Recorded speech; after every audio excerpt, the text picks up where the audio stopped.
एक है कि दलित समाज को जोड़ने की बात कर रहा है,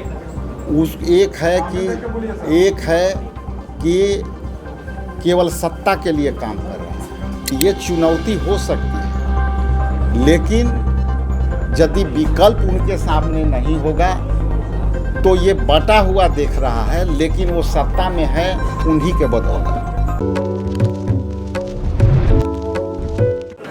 मैं इस सदाकत आश्रम के ऐतिहासिक धरती, हमारे पुरखों के आज़ादी के दीवाने के, देश में आज़ादी दिलाने वाले हमारे स्वतंत्रता सेनानियों के इस धरती पर हम अपने पुरखों के नमन करते हुए महात्मा गांधी, डॉक्टर राजेंद्र बाबू और हमारे जितने भी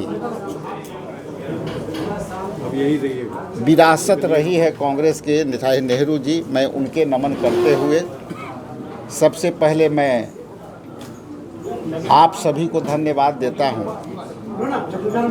कि आप लोग शॉर्ट नोटिस में यहाँ आए और मेरे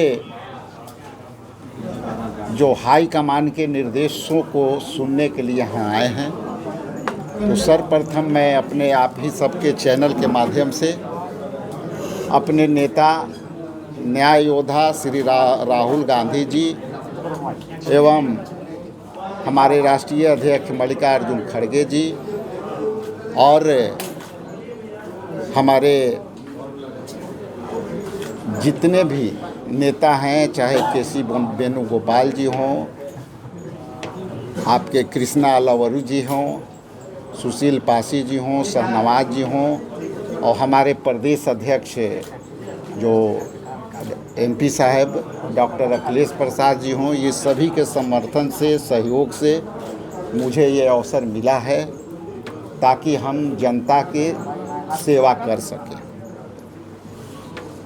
हम उस चुनौतियों में यहाँ मुझे दायित्व मिला है, उस दायित्व में मुझे दो बात कहनी है आपके लोगों से कि हमारी जो विरासत है, वो विरासत में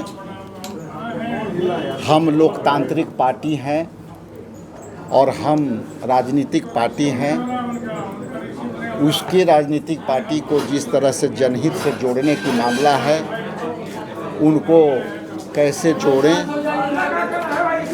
पहला दायित्व तो मेरा ये है कि कम समय में मुझे लक्ष्य को भेदना है और वो लक्ष्य ये है कि जो हमारा ऑर्गेनाइजेशन है, चूँकि विगत 2015 से और अब 2020 के चुनावों में के आंकड़ा आप देखेंगे तो हमारी पार्टी ने अपनी वोट प्रतिशत बिहार में बढ़ाई है और वो वोट प्रतिशत बढ़ने के तत्पश्चात अब हमारी जिम्मेवारी है कि हम 24% को वोट प्रतिशत को कहाँ ले जाएं। तो मेरा कहने का मतलब ये है कि हमारे जितने भी नेता हैं, चाहे वो वरीय नेता हों, चाहे हमारे वरीय कार्यकर्ता हों, चाहे हमारे जितना भी पूरे बिहार के प्रखंड अध्यक्ष, जिला अध्यक्ष,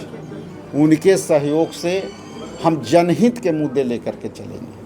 और वो जनहित के मुद्दे ये हैं कि वर्तमान में रोजगार की बात नहीं हो रही है, वर्तमान में गरीबों के आवास की समस्या का समाधान नहीं हो रही है, दलित, पिछड़ा, अति पिछड़ा और ख़ास करके स्वर्ण में जाति में जो गरीब जातियां हैं, गरीब लोग हैं, उनकी काम नहीं हो रही है। तो हम यही बात लेकर के लोगों के बीच जाएंगे और हम अपने तमाम बिहार के जो बब्बर शेर हैं, जो राहुल गांधी के बब्बर शेर हैं, आपके चैनल के माध्यम से मैं उनको भी आग्रह करता हूं कि जैसा कि हमारे पार्टी नेतृत्व ने मुझे जिस तरह से इम्पावर किया है और एक दलित समाज के बच्चा चमार जाति से हम आते हैं। जिस तरह से उन्होंने संविधान की रक्षा करने के लिए बात कही, जिस तरह से उन्होंने सामाजिक न्याय की बात कही, जिसमें जनगणना, जो राष्ट्रीय जनगणना जब होगी तो उससे इन लोगों को हिस्सेदारी बढ़ी।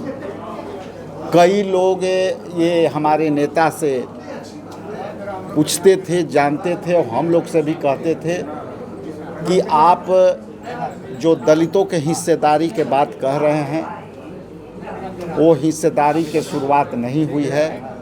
और हम आपके समक्ष ये बात देना चाहते हैं, बताना चाहते हैं कि आप जो है उनके निर्णय में आप चले जाइए। तेलंगाना 42% के आरक्षण, ये शुरुआत हुई, जिसमें हिस्सेदारी पिछड़ों की बढ़ी। जिसमें आप जो है महाराष्ट्र में चले जाइए, वहाँ के प्रदेश अध्यक्ष ओबीसी से आए। आपको जो है ये भक्त चरण दास जी उड़ीसा के प्रदेश अध्यक्ष बने, वो भी दलित समाज के हैं।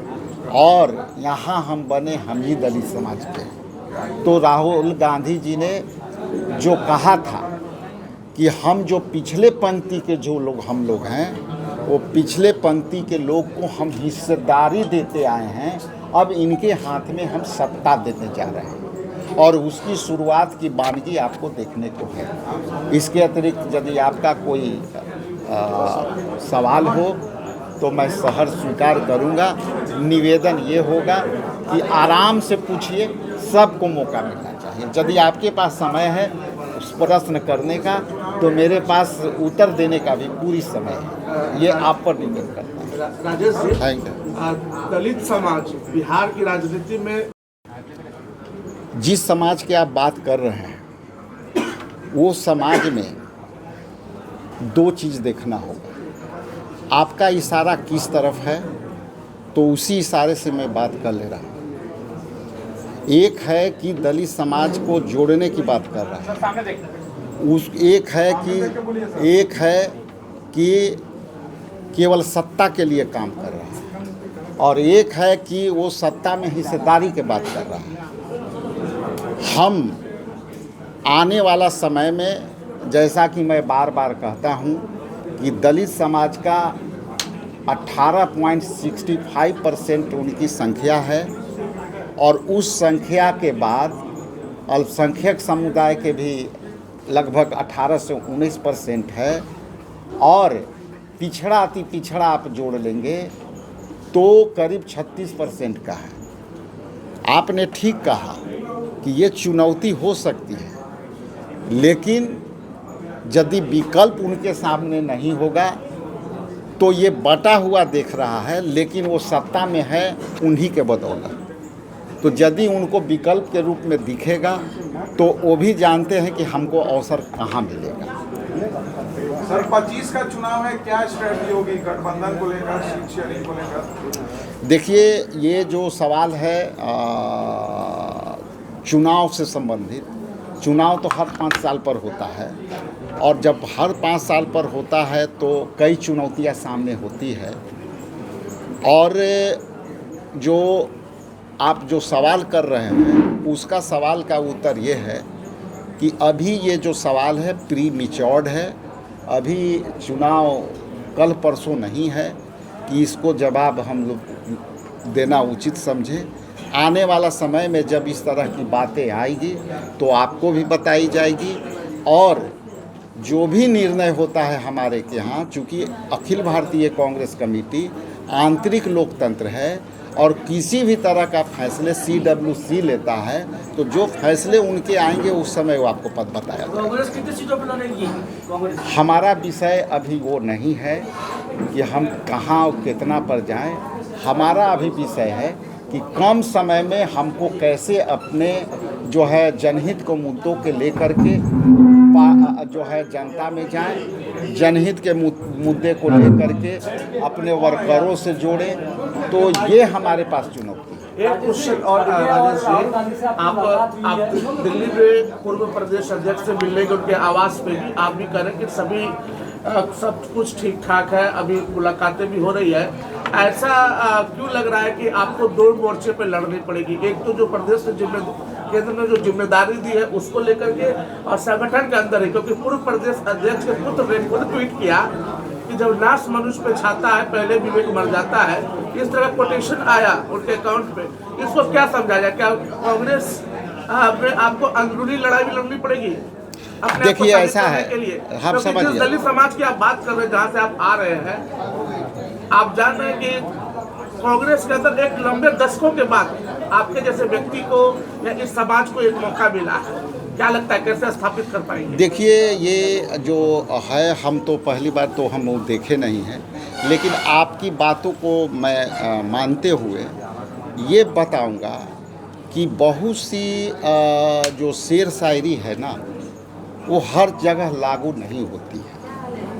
और जैसा कि अभी देखिए कि संत शिरोमणि रविदास जी की एक युक्ति है कि ऐसा चाहूँ राज में, ऐसा चाहूँ राज में, मिले सबन को अन्न, बड़ छोट सब संग बैठे, रैदास रहे प्रसन्न।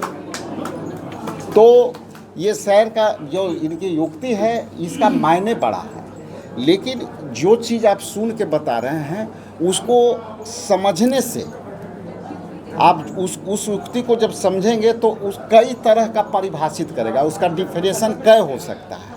उसी तरह से जो मैंने ये बोली युक्ति संत शिरोमणि रविदास की, इसकी भी यदि आप जोड़ेंगे तो अलग अलग चीज़ में ये क्लब करके जोड़ेंगे तो उसका जो है परिभाषा अलग अलग होगा। इसलिए हमने न देखा है न उसके बारे में जानते हैं।